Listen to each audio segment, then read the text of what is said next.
Mesdames et messieurs, bonsoir et bienvenue dans votre journal local.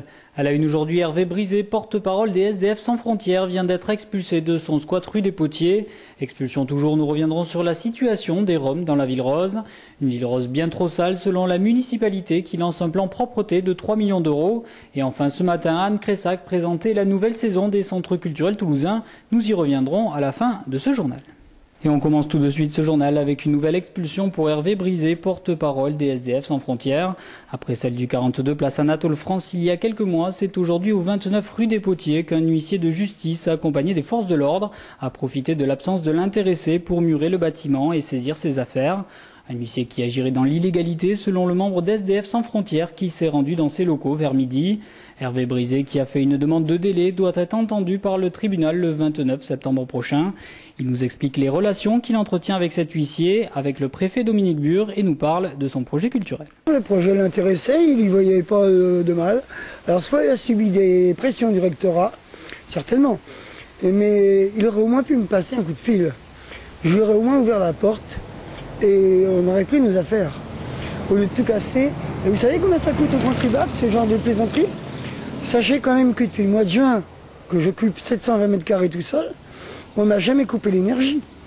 Ni l'eau, ni l'électricité. Tout ça aux frais du contribuable. Je trouve un peu léger la manière dont le préfet Bure gère les affaires du département. Déjà qu'il est rebelle à Matignon en n'appliquant pas la loi Dallot, le décret Dallot, comme 27 de ses collègues d'ailleurs. Malgré... Moi, M. Borloo a écrit, il estime que ce préfet est rebelle. Peut-être qu'il a envie de se faire muter, je ne sais pas, en Saône-et-Loire ou dans le Jura, où il fait moins 28. C'est tout le mal que je lui souhaite. En attendant, je lui souhaite beaucoup d'embrouilles. Et elles font que commencer. Nous, à SDF sans frontières, on a un projet très cohérent. On veut limiter la casse des SDF, en ce sens qu'il y en a de plus en plus. La mouvance est énorme, c'est un tsunami. Aucun sociologue sérieux, aucun politique sérieux ne le dénonce. On est là pour ça. On a un projet qui tient la route et personne ne nous écoute. Alors, dans les cas désespérés, on emploie des méthodes de désespérer. Aide au retour humanitaire, résolution du Parlement européen, les Roms sont au cœur de l'actualité. Ici à Toulouse, la situation ne semble guère plus enviable d'après Pierre Grenier, le délégué régional de la CIMAD. Selon lui, les difficultés sont grandissantes pour les associations comme pour les Roms. L'occasion de faire un point sur la situation. Localement, les personnes roms sont beaucoup suivies par un collectif interassociatif, dont font partie Médecins du Monde, le Secours catholique, etc. Dès le mois de juillet, au moment où les évacuations ont commencé, sur Toulouse, en fait, ce sont les personnes qui d'elles-mêmes, craignant pour leur sécurité, se sont volatilisées. C'est-à-dire qu'il y avait une cinquantaine de personnes sur l'île du Grand Ramier qui ont disparu du jour au lendemain et qui se retrouvent dans des conditions encore plus précaires, dans des vieux squats, de manière séparée, et ce qui rend le travail des associations au niveau sanitaire, suivi social, scolarité des enfants encore plus compliqué, et encore un effet pervers de cette politique qui précarise encore plus ces personnes.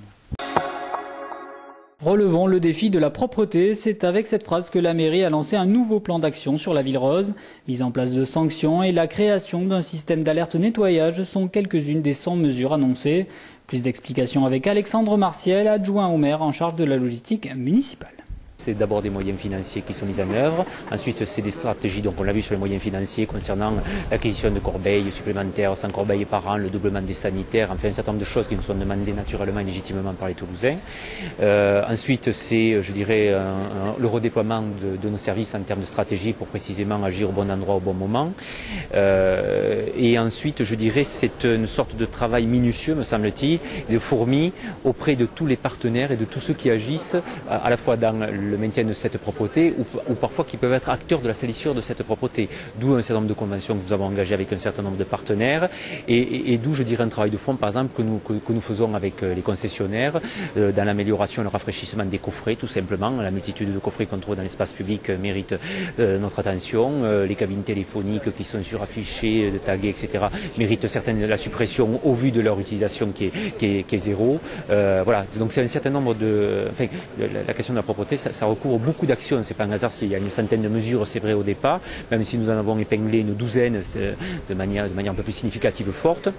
On a tout l'enjeu des encombrants, par exemple, qui devient une vraie problématique. À la fois, c'est un atout de pouvoir se faire enlever ces encombrants, mais ceux qui ne rentrent pas dans la boucle de l'effort et qui rentrent dans la logique du dépôt sauvage, par exemple, et bien voilà une situation qui est à résoudre et qui est à corriger, notamment à travers ces passages réguliers, chaque mois, en début de mois, en fin de mois, par exemple, automatique de ramassage de ce qu'on appelait les encombrants de déménagement, quoi. Et on conclut ce journal avec de la culture. En effet, ce matin avait lieu une conférence de presse pour annoncer la nouvelle saison des centres culturels de Toulouse. L'occasion de parler de ces nombreux lieux de spectacle qui ornent la ville, mais aussi de la programmation jeune public 1, 2, 3 en scène. Anne Cressac, adjointe au maire en charge des activités socio-culturelles, nous en dit un petit peu plus. Cette programmation, nous la voulons. Et c'est vraiment un souhait et un choix. Nous la voulons riche, foisonnante et éclectique. C'est un éclectisme totalement assumé parce que nous considérons que comme nous sommes centrés, on va dire, vers les Toulousains et centrés sur les publics, il nous faut avoir cette appréhension globale, donc multidisciplinaire, avec des formes très variées, de façon à ce que chacun des Toulousains puisse avoir une porte d'entrée, comme je le dis, dans ce partage culturel qui est l'élément fondateur de la culture. Avec le Printemps du Rire, avec la Novella, etc. On voit bien comment l'animation socioculturelle, là aussi, est extrêmement importante parce qu'elle a la capacité à conduire ces opérations au plus près des Toulousains. Donc les passerelles sont vraiment à tisser, j'ai envie de dire, en toutes directions. Voilà, c'est la fin de ce journal. Merci à vous de l'avoir suivi. Dans quelques instants, on se retrouve pour l'invité du jour. Ce soir, c'est Blai Mathéou Trias, membre de la compagnie Barreau d'Evel.